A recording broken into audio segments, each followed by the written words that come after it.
오늘 말씀의 제목은 예수 안에서 살아야 합니다 라고 제목을 정했습니다. 예수 안에서 살아야 합니다. 당연한 말이기도 하죠. 우리가 예수 믿고 예수 안에서 사는 것은 당연합니다. 그런데도 불구하고 예수 안에서 살아야 한다라고 하는 제목을 정한 것은 오늘 골로새서 2장에 바울이 이 골로새에 있는 교인들과 또는 라오디게아에 있는 교인들과 여러 교인들을 향해서 걱정스러운 마음으로 위로하면서 그들의 신앙을 다독거리는 것을 오늘 본문에서 발견할 수 있는데요. 그러는 가운데 예수 안에서 살아야 하는 것이 얼마나 중요한가 하는 것을 그들에게 새롭게 전하고 있는 그런 모습을 오늘 본문 속에서 볼 거예요. 오늘 본문을 제가 다시 읽어보면, 그러므로 너희가 그리스도 예수를 주로 받았으니 그 안에서 행하되 그 안에 뿌리를 박으며 세움을 받아 교훈을 받은 대로 믿음에 굳게 서서 감사함을 넘치게 하라라고 바울이 이야기하고 있습니다. 요 6절과 7절은 그냥 짧게 위아래로 이렇게 동그라미가 쳐져 있어가지고 전혀 다른 부분하고는 다르게 독립되어져 있는 것처럼 느껴지지만, 사실은 이 본문을 앞뒤로 전부 보면 바울이 무엇을 이야기하고자 하는지를 알 수 있어요. 2장 1절부터 우리가 쭉 살펴서 2장 19절까지 내용을 이 본문 6절과 7절을 중심으로 이렇게 보면 바울이 무슨 말을 하는지가 이제 분명하게 보이는데요. 바울은 2장 1절에 보니까 내가 너희와 라우디게아에 있는 자들과 무릇 내 육신의 얼굴을 보지 못한 자들을 위하여 얼마나 힘쓰는지를 너희가 알기를 원하노니 이렇게 말하고 있습니다. 바울은 골로새에 있는 사람들, 그리고 라우디게아에 있는 사람들, 그리고 그 외에 바울을 육신으로 얼굴을 보지 못했지만 바울을 생각하고 또 보기를 원하는 사람들, 그 모든 사람들을 위해서 내가 여러 가지로 애를 쓰며 노력하고 있다라고 말합니다. 그 애씀과 노력함이 무엇일까요? 바울이 애씀의 그 내용은 예수 그리스도를 그 사람들에게 심어주는 것이죠. 6절에 보면 너희가 그리스도 예수를 주로 받았으니 그 안에서 행하되 그 안에서 예수 그리스도를 주로 받았기 때문에서 그 안에서 살아라 라고 하는 것입니다. 그리고 5절에도 보면 이렇게 나와요. 이는 내가 육신으로 떠나 있으나 심령으로 너희와 함께 있어 너희가 질서 있게 행함과 그리스도를 믿는 너희 믿음이 굳건한 것을 기쁘게 봄이라. 골로새에 있는 교인들이나 라오디게아에 있는 교인들이나 그 밖에 다른 여러 교인들이 그리스도 안에서 그 믿음을 더욱더 굳건하게 갖는 모습을 바울은 기뻐한다고. 나는 여러분들이 예수 잘 믿는 것이 기뻐요. 나는 여러분들이 예수님의 그 말씀에 순종하며 따르려고 애쓰는 모습이 나는 기쁩니다. 그렇게 말하면서 그들의 신앙을 독려하고 있는 것이죠. 그렇기 때문에 우리가 잘 봐야 되는 것은 뭐냐 하면, 바울이 왜 이 골로새 편지를 가지고 그들에게 무엇을 가르치고자 하는지를 우리는 살펴봐야 한다는 것입니다. 그래서 바울이 예수를 주로 받았으니 그 안에서 행하라 라고 하는 말씀으로 그들의 신앙을 권고하고 있다는 것이죠. 우리 TV 방송에 보면 어서와 한국은 처음이지라고 하는 그 예능 프로가 있어요. 외국인들을 초청해서 그들이 이제 한국을 이제 한 일주일 정도 또는 그 이상으로 이렇게 여행을 하면서 음식도 맛보고 그리고 또 문화도 경험하고 한국의 여러 가지들을 보는 그런 장면들을 이제 카메라에 담아서 한국에 와서 경험하는 이 첫 인상들을 이렇게 방송으로 보여주면서 그 사람들이 한국을 어떻게 생각하는가, 그리고 경험하면서 어떤 느낌을 갖는가라고 하는 것을 보여주는 것이죠. 근데 대부분의 이제 외국 사람들이 와요. 친구가 이제 초청해서 그래서 친구를 데리고 와서 방송을 이렇게 여행하면서 보여주는데, 와서 첫 번째 한국의 공항에 도착하면서 사람들이 놀라는 것들도 보여주고, 그다음에 지하철을 타면서 뭐 당황하기도 하고, 왜냐하면 자기 나라에는 없는 이런 시스템으로 지하철을 한국에서는 이렇게 운영하고 표를 뽑는데도 잘 못하는 사람들의 모습도 보여주기도 하고, 그러면서 또 길을 찾아가는 모습과 또 식당에 들러서 한국 음식을 먹는 모습과 이런 것들을 보여주면서 그들이 한국에서 새로운 경험하는 것을 보여줍니다. 그리고 또 놀란 것은 뭐냐면, 이 많은 외국인들이 초청되어 와서 한국을 경험하는데 굉장히 이렇게 뭔가 한국에 대한 놀라운 것을 그들이 발견한다는 거예요. 어떤 거냐 하면, 한국의 지하철이 너무나 뭐 편리하다든가, 공항이 너무나 깨끗하다든가, 화장실을 갔더니 자기네 나라의 화장실하고는 다르게 깨끗하다든가, 뭐 소위 이런 것들을 이제 인터넷상에서는 국뽕이라고 하는데요. 국뽕, 다시 말해서 우리나라에 대하여 너무나도 환상적인 칭찬을 듣는 그런 것들을 국뽕이라고 하는데, 그런 이야기들이 담겨져 있는 내용들이 많이 나와요. 그러다 보니까 때로는 너무 심한 거 아닌가, 의도적으로 그렇게 만들어내는 것 아닌가라고 하는 그런 생각도 들 수도 있을 만큼 그렇거든요.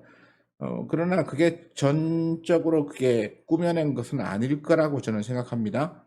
어찌되었든 간에 이 사람들이 한국에 와서 경험하고 또 한국에 와서 생활하면, 잠깐 동안 생활하면서 겪는 이런 일들을 우리 한국 사람들은 늘 경험하잖아요. 그리고 우리는 보면서 그게 대하여 그게 얼마나 좋은가라고 하는 걸 잘 몰라요. 우리 지하철 가면서 와, 지하철 볼 때마다 내가 놀랐다 이런 사람이 아무도 없잖아요. 또 공공 화장실에 들어가서 와, 한국의 지하철이 그 화장실이 이렇게 좋은 화장실이야 이렇게 놀라는 사람 아무도 없어요. 심지어 외국인들은 이런 것까지 얘기합니다. 화장실 안에 휴지가 있다는 거에 놀라는 거예요.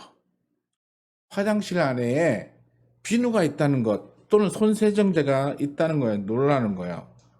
왜 놀라냐면 그 사람들은 휴지가 있으면 휴지가 없어진대요. 비누나 뭐 손세정제 있어도 없어진대요. 그리고 그 사람들이 말하는 것 중에 이렇게 말해요. 내가 세금을 냈으니 내가 가져가는 게 당연한 거야. 이렇게 해서 가져가는 사람들이 많다고 해요. 근데 한국에는 뭐 화장실마다 다 뭐 휴지가 있고 오히려 휴지가 없는 게 이상할 정도로 그렇게 우리 한국에는 그런 것들이 일반화되어져 있죠. 그런 것들을 우리가 보면서 저는 이런 생각을 해봤어요.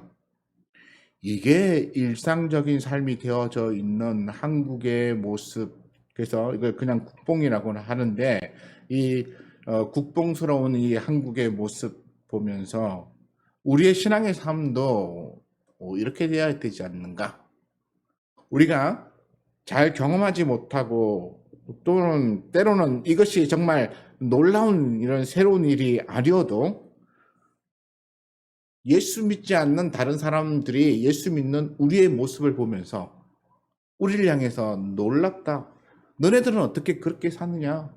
너네들은 어떻게 그런 삶을 살고 그런 행동을 하고 그런 말을 할 수가 있느냐? 이것이 비난의 말이 아니라 칭찬의 말로.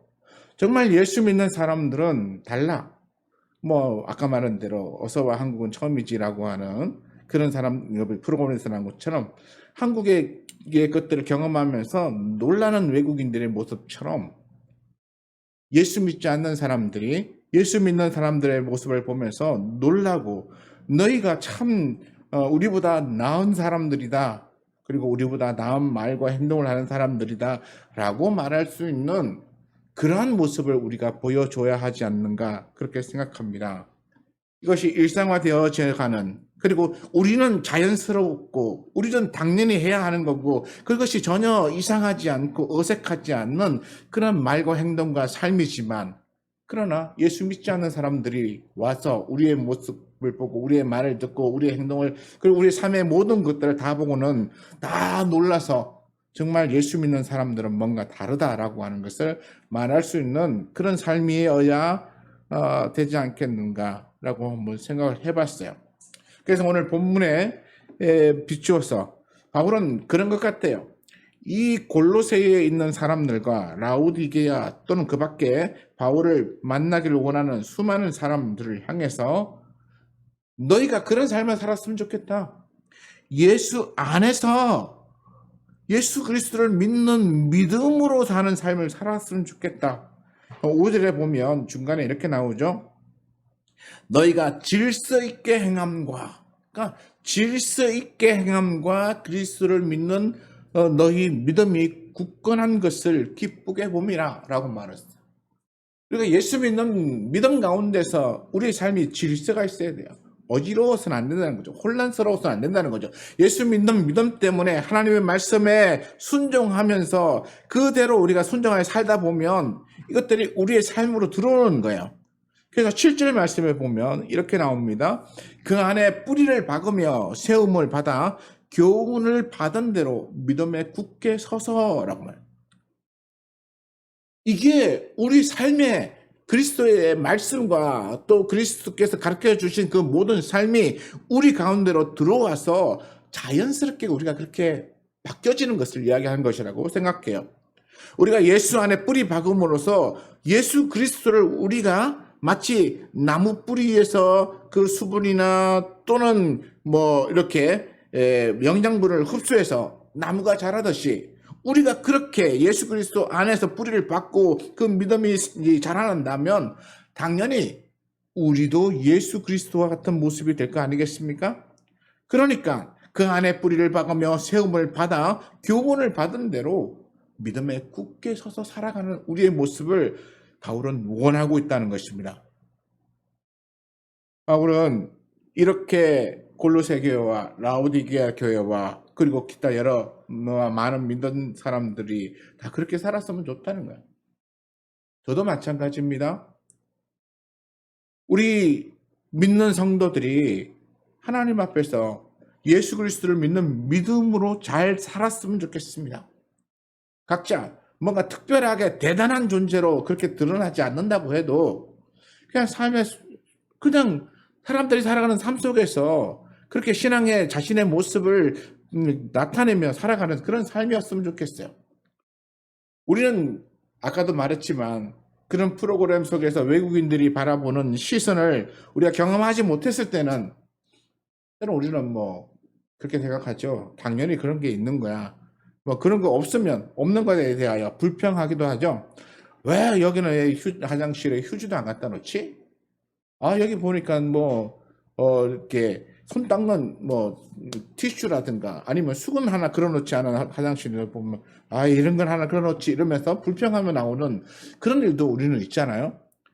그런데 오히려 걸려있는 것이 거기에 그게 있는 것이 놀랍고 신기한 사람들도 있다는 거예요. 그러니까 우리는 우리의 삶 속에서 예수 그리스도를 믿는 믿음의 모습을 보여줌으로써 사람들이 예수 그리스도를 믿는 사람들이 얼마나 새로운가를 경험하게 해줌으로써 그렇게 하나님의 나라와 또 복음을 전해야 되는 것입니다.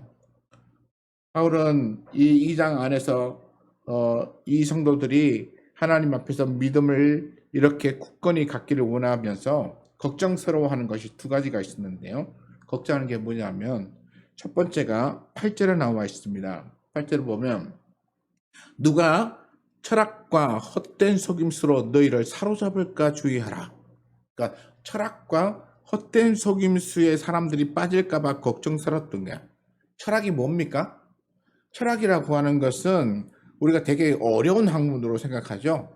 뭐 인생을 어떻게 살아야 되냐 뭐 이러면서 뭔가 근원적인 것을 논하며 또 형이상학적인 것들을 이야기하고 있기 때문에 굉장히 난해하고 또 어렵습니다. 그러다 보니까 사람들이 그 당시에 있었던 수사학이라고 하는 학문을 통해 가지고 말을 어떻게 이렇게 아름답게 그리고 사람들을 감흥시킬 수 있는 말을 할까라고 하는 그런 학문을 배우면서 마치 아름다운 이 단어들로 이렇게 꾸며놓다 보니까 사람들에게 그 중심의 내용을 알기 전에 사람들을 먼저 미혹하는 경우가 있어요.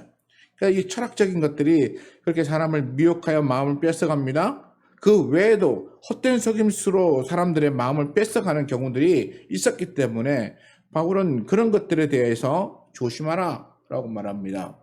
그리고 그런 것들이 어떤 것이냐고 하는 것을 바울이 언급하고 있는 것은 그 다음에 보면 이렇게 나오는데요. 이것은 사람의 전통과 세상의 초등학문을 따르며 그리스도를 따름이 아니라, 그러니까 예수 그리스도를 따르지 않고 사람들이 만들어서 정해놓은 이런 학문들은 대부분 세상의 초등학문이다라고 바울이 말하고 있습니다. 그러니까 사람들이 주장하는 주장, 또 사람들이 이것이 좋다라고 말해서 좋다라고 하는 그릇들, 그래서 사람들이 이것이 좋다 그러면 이것에 따라가고 저것이 좋다 그러면 저것에 따라가면서 그렇게 미혹될까봐 바울은 그것이 염려되었던 거예요. 그래서 철학과 헛된 속임수에 사로잡힐까 주의하라라고 하면서 이렇게 사람들의 마음을 다독거리고 있는 것을 봅니다. 우리는 예수 그리스도를 믿는 믿음이 가장 중요해요. 그러면 교회에서는 당연히 그렇게 말을 하고 또 예수 안 믿는 사람들은 그렇게 말을 하면 왜 예수 그리스도가 그렇게 중요하냐라고 따지기도 합니다. 근데 바울은 이 예수 그리스도를 믿는 믿음이 얼마나 중요한지를 그 이후에 이제 쭉 설명하는데요. 제가 본문들을 쭉 읽어가면서 다시 얘기하겠습니다. 9절에 보면 그 안에는 신성의 모든 충만이 육체로 가시고 너희도 그 안에서 충만하여졌으니 그는 모든 통치자와 권세의 머리시라 라고 말합니다. 그 안에 그는 누굽니까? 예수 그리스도를 말해요. 하나님의 아들이신 예수 그리스도 안에는 신성, 하나님의 그 신성의 모든 충만이 육체로 거하셨다. 예수님께서 육신을 입고 세상에 오셔서 육체가 되셨기 때문에 그 육체가 되신 그 안에 그냥 인간의 모습만 있는 게 아니고 하나님의 신성이 가득히 들어왔다는 거예요.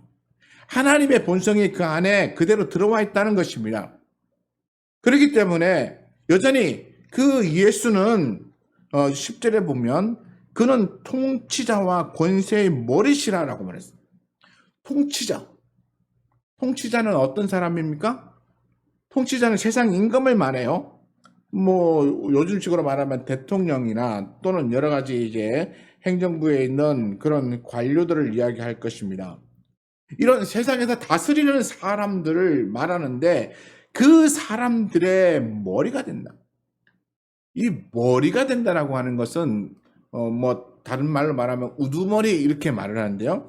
우두머리는 가장 근본되는 권세의 그 시작점을 이야기해요.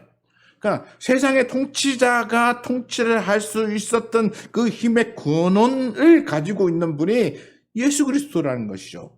그리고 그들이 힘을 가지고 있는 그 힘의 근원도 예수 그리스도라고 하는 거예요.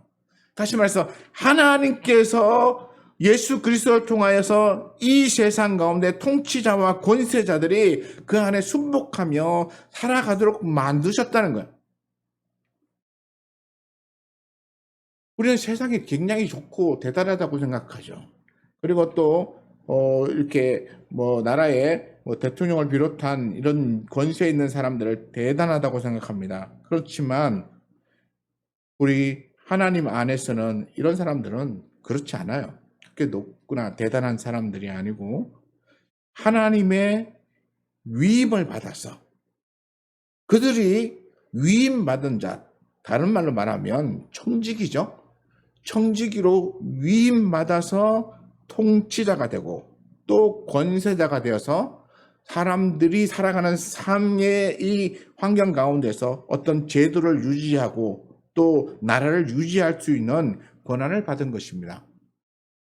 그러니까 권세자라고 하는 사람들, 이런 사람들이 자기의 힘으로, 자기의 능력으로 그렇게 되는 것이 아니고 하나님이 그에게 위임해 줬다는 거예요. 그러면 결국에는 무엇입니까? 이 사람들은 하나님이 그들에게 위임해 줄 때에 그들이 무엇을 하기를 원하는지를 말씀해 주신 대로 그들이 순종해야 하는 것입니다. 청지기가 그 주인의 뜻대로 그가 맡은 재산과 그 모든 것을 관리해야 될 책임이 있는 것처럼 이런 통치자와 권세자들도 하나님께서 주신 그 임무에 맞춰서 그들이 그대로 해야 하는 것이죠. 그런데 마치 이 세상은 자기 힘과 자기의 능력으로 행하는 것처럼 그렇게 생각해요. 자기가 모든 것을 행할 수 있다고 생각하고 심지어 사람들에게 추앙을 받고 힘이 생기면 하나님을 향하여 대항하고 그리고 자기의 어떤 영향력을 세우려고 애쓰는 사람들을 봅니다. 우리가 바벨론에도 보면 느부갓네살 황제가 있었죠. 느부갓네살 황제가 이 바벨론을 통해서 그 지역에 있는 일대의 나라를 다 점령하고 제국을 만들었어요. 그리고 바벨론에 있는 성 위에서 자기가 점령한 이런 나라들을 쭉 이렇게 아마 높은 곳에서 이렇게 살폈겠죠. 그러면서 자기가 얼마나 대단한가, 그리고 자기가 이제 신적인 존재가 되었다라고 느끼는 순간 성경에 뭐라고 했습니까? 하나님이 그를 침으로 그가 무려 7년 동안이나 미친 자와 같이 되어서 살았다라고 말하고 있습니다. 또 우리 신약에도 보면 헤롯이 백성들이 막 헤롯이 연설하는 소리를 듣고 막 헤롯을 높이고 찬양하고 그다음에 하나님의 신의 소리다라고 그렇게 칭찬하자 헤롯이 어땠어요? 그걸 그냥 자기가 그 모든 걸 받았어요. 그리고 그걸 하나님께 영광 돌리지 않으니까 어떻게 했습니까? 하나님이 그를 침으로 그가 충이 먹어 죽었다고 하잖아요. 이것은 그들이 가지고 있는 권세가 그 사람의 자신의 것이 아니고 자신의 능력으로 만들어진 것이 아니고 하나님이 그에게 맡기신 것이고, 그래서 그들이 그와 같은 역할을 하면서 그들에게 돌려지는 영광을 그들이 오히려 하나님께로 돌렸어야 되는데 자신 것으로 취할 때 하나님께서 그들을 치셨어요. 그 외에도 많은 일들이 있지만, 그러니까 이런 통치자와 권세자들의 머리가 되신다고 하는 것은 바로 그 권세의 능력과 그 모든 근원이 바로 하나님께로부터 나왔기 때문에 그래요. 그런데 이런 것들이 하나님보다 더 대단한 것이라고 생각하고 하나님보다 더 놀라운 거라고 생각하고 사람들이 따르면서 여기에 빠지는 것을 바울은 원치 않았어요. 사람들이 만드는 것, 사람들이 행하는 것, 사람들이 가지고 있는 것, 이런 것들이 다 아무것도 아니라는 사실을 말해주고 싶었던 거예요. 그러니까 사람들이 무엇라고 근사하게 화려한 미사옥으로 그렇게 얘기한 그 모든 것들 사람들이 현혹되어져서 하나님의 말씀보다 또 예수 그리스도의 가르침보다 그런 것에 빠져들까 봐 바울은 그게 걱정스러웠어요. 그래서 그런 것을 따르지 말라. 그런 것들은 그 근본은 하나님께로 있고 너희는 하나님으로 인해서 충만하여졌으니까 너희는 더 이상 그런 것에 매여서 살 필요가 없다라고 하는 것을 말해주고 싶었던 거예요. 그리고 바울이 두 번째 걱정하는 것이 뭐냐면 16절에 가면 그러므로 먹고 마시는 것과 절기나 초하루나 안식일을 이유로 누구든지 너희를 비판하지 못하게 하라 라고 했어요. 여기 보면 비판하지 못하게 하라라고 하는 이 말 속에 보면 우리 예수 믿는 사람들이 이 세상 사람들로부터 비판받는 자리에 서지 않기를 원하는 것이죠. 그러니까 우리가 정말로 뭐 사회적으로 남에게 폐를 끼치면서 살면 그건 당연히 비판이 아니라 비난도 받아야 되는 그런 위치지만, 그러나 예수 믿고 산다는 것 때문에 우리가 그걸로 인해서 비판을 받아서는 안 된다는 것입니다. 예수 믿고 사는 것이 세상에 있는 것보다 훨씬 더 나은 삶이에요. 그리고 나은 삶을 살고 있기 때문에 우리는 우리 스스로가 어떤 삶을 살고 있는지에 대해서 자랑스럽게 생각하며 살아야 하는 것입니다. 보면 뭐 먹고 마시는 것과 절기와 초하루나 안식일을 이유로 너희를 비판하지 못하게 하라라고 하는 것은 사람들이 정한 절기예요. 그 17절에 보면 이것들은 장래일의 그림자이나 몸은 그리스도의 것이니라 라고 말했어요. 그러니까 제가 여기 이렇게 보면 여기 그림자가 지거든요. 이 그림자는 이 손에서 이렇게 그림자 지는 것이죠. 그러니까 손이 없으면 그림자는 존재하지 않는 것입니다. 그렇듯이 뭐 여기 보면 장례일이나 또는 뭐 안식일이나 초하루나 뭐 여러 가지 먹고 마시는 이 모든 것들은 다 그림자와 같이 없어질 것이라는 거예요. 그 본체는 예수 그리스도이기 때문에 예수 그리스도를 믿는 믿음의 삶을 살아가는 사람들이 가장 근본에 있다라고 하는 사실에 대해서 잊지 말아야 한다는 거예요. 그러니까 사람들이 뭐 다른 어떤 화려한 것, 또 놀라운 것, 그 다음에 뭔가 근사하고 아름답게 치장하고 어떤 형식을 갖추어오는 이런 것들로 인해서 왜 너희는 그와 같이 하지 않느냐? 왜 너희는 그런 것을 행하지 않느냐라고 비난하는 것에 대해서 그것을 비난받지 않도록 하기 위해서 내가 올바른 그리고 더 굳건한 믿음에 서도록 해라라고 하는 것을 바울이 말해주는 거예요. 그래서 사람들이 예수 그리스도를 믿는 믿음 때문에 더 확고하게 서면 그러면 주변에 있는 사람들이 비난하지 않는다는 것이죠. 주변에 있는 사람들이 우리의 삶의 모습을 보고 우리 안으로 들어오면 사람들이 우리의 모습의 진실함이 무엇인지 그리고 그 중심이 무엇인지를 알면 비판하는 사람들도 비판하지 않는다는 것입니다. 제가 아까 어서와 한국은 처음이지라고 하는 얘기도 했지만 뭐 그 외에 인터넷에 보면 한국에 대한 이런 뭐 놀라운 소위 말하는 아까도 말했듯이 국뽕 뭐 이런 유튜버들이 만들어 놓은 것들이 있어요. 가보면 외국인들이 한국을 경험하고 난 다음에 이렇게 자기들의 어떤 댓글로 이렇게 달아놓은 얘기들을 쭉 보게 되는데요. 한국 사람들도 마찬가지인데 한국 사람들은 유럽이나 미국을 선진국이라고 생각하죠. 우리가 아직도 이렇게 위로 바라봐야 되는 선진국이라고 생각하는데 반대로 유럽이나 미국이나 뭐 가까운 일본이나 이런 나라들도 이제 한국을 바라보면서 우리는 아직 이렇게 그들보다 낮은 수준에 있다라고 생각을 해요.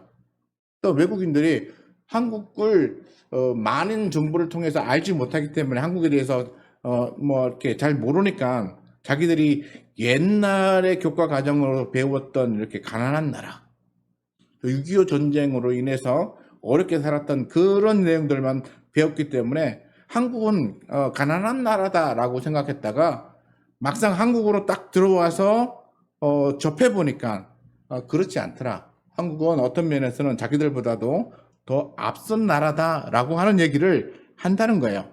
그게 100% 진실인지 아닌지는 잘 모르겠어요. 저는 그냥 거기에서 이렇게 얘기하니까 저는 그렇게만 알고 있는데 근데 제가 그걸 왜 여기서 이야기하냐면 바로 우리도 그래야 된다는 거죠. 우리 예수 믿는 사람들도 예수 안 믿는 사람들이 우리를 볼 때 저 사람들은 왜 늘상 저렇게 살지라고 그렇게 했다가 우리의 모습을 제대로 들여다보게 되면 우리가 그렇지 않다라고 하는 것을 발견하도록 해야 한다는 거야. 사람들에게 우리 모습을 진실함을 보여준다. 우리가 예수 믿고 얼마나 행복하게 사는지를 보여줘야 된다는 거야. 우리가 예수 믿고 얼마나 우리의 삶이 바르고 또 온전한지를 그들에게 보여줘야 된다는 거야. 예수 믿으면서 우리는 찌질하게 산다라고 하는 그런 것을 말을 들어서는 안 되죠. 또 예수 믿고 또 교만하고 거만해서도 안 되는 것입니다. 우리 예수 믿고 살아가는 사람들은 사람들에게 비난과 비판을 받지도 말아야 되고 그리고 그들에게 현혹되어서 끌려가지도 말아야 되며 우리는 우리의 신앙의 근본을 예수 그리스도 안에 두고 그리고는 흔들림 없이 살아갈 수 있는 삶을 가지고 있어야 한다는 것입니다. 그리고 우리는 어떤 면에서는 세상에 있는 것들 예수 믿지 않는 사람들이 추구하는 그런 것들은 다 그림자 같은 것이라 조금만 시간이 지나면 사라지는 것이고 또 사라지는 것들에 대하여 그렇게 연연하며 살아가는 사람들의 모습이 좀 안타깝고 좀 측은하게 여겨질 수 있어야 돼요. 왜냐하면 우리는 그보다도 더 근본되는 예수 그리스도를 믿고 또 예수 그리스도께서 우리에게 주시는 그런 놀라운 것들을 우리가 공급받고 있기 때문입니다. 19절에 이렇게 말합니다. 머리를 붙들지 아니하는지라 온 몸을 머리로 말미암아 마디와 힘줄로 공급함을 받고 연합하여 하나님이 자라게 하심으로 자라느니라. 그러니까 하나님이 머리 대신 예수 그리스도를 통하여서 우리 온 몸에 이렇게 공급하시고, 그래서 그 공급함이 그 연합함으로써 자라나게 하는 것처럼 우리가 예수 그리스도 안에서 자라는 거예요. 그 사실을 우리가 확실해야 된다.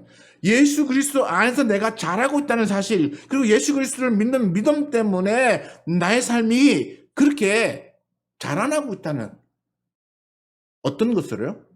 하나님이 주시는 것으로.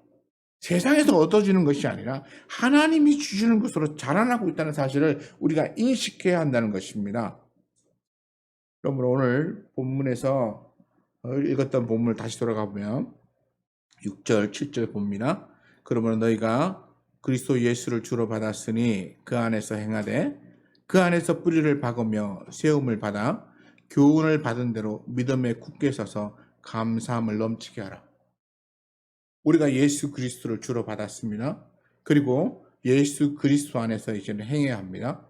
그리고 우리가 예수 그리스도 안에서 우리가 뿌리를 박았습니다. 마치 나무가 심겨지는 것처럼. 그리고 세움을 받았습니다. 그리고 또 교훈도 받았습니다. 그 받은 대로 우리가 믿음에 서서 그렇게 살아가야 합니다. 그리고 우리의 매일의 삶을 감사하는 마음으로 그렇게 살아가야 합니다.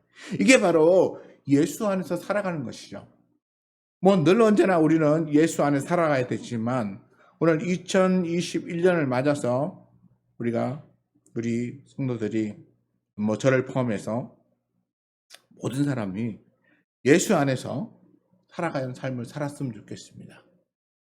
더욱더 이전에는 좀 세상적인 것들을 바라봤고 또 뭔가 예수님이 주시는 것 외에 내가 뭔가를 준비해야만 된다고 생각해서 뭔가 얻으려고 노력했던 것들이 혹시 있었다면 이제는 그런 것들에 대하여 많이 연연하기보다는 내 신앙을 다시 한번 바로잡아서 예수 안에서 내가 얼마나 바르게 살고 있는가, 그리고 예수 안에서 나의 삶이 좀 더 반듯하게 자랐을 때 예수 믿지 않는 다른 사람들이 내 모습을 제대로 와서 접촉해서 들여다본다면 정말 놀랍다, 생각하지 못했다.